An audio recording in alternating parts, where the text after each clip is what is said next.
हमें कराना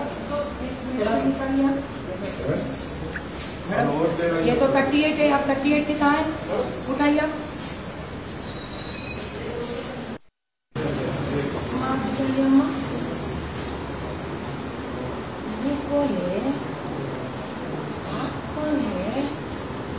आपका दूसरा आधार कार्ड है आपका? हाँ ये चल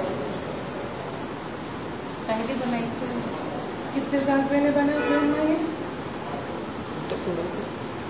మీకు 38 ఏంటి మీకు 44 ఏంటి వయసు మేడం అబ్బారంటే ఏంటంటే ఇలా ఉన్నాక డిలీట్ అయిందని చెప్పి ఎక్స్‌ప్లనేషన్ ఉందా ఉంది డిలీట్ అయిపోయింది అమ్మ పంపించేసాను నేను పెళ్లి చేశాను మేడం డిలీట్ అయ్యింది మనసిన ఫ్రెండ్ ఉంది ఉంది ఏడనే ఉంది లేదా చెప్తున్నాను మేడం ఇది తీసుకొని ఇంటి ఫైండ్ అవుట్ అవ్వదు దీని ఫోటో తీసుకోండి ఇది కనుక్కోవాలి మేడం చెక్ చేస్తున్నాను మేడం ఇంతమంది అడిగితే తీయాలని చెప్పి ఒక్క నిమిషం అమ్మా ఎక్కడి నుంచి కదా గవర్నమెంట్ నుంచి కదా ముందు నేనే నమ్మకూడదు గుర్తుపెట్టుకోవాలి నువ్వు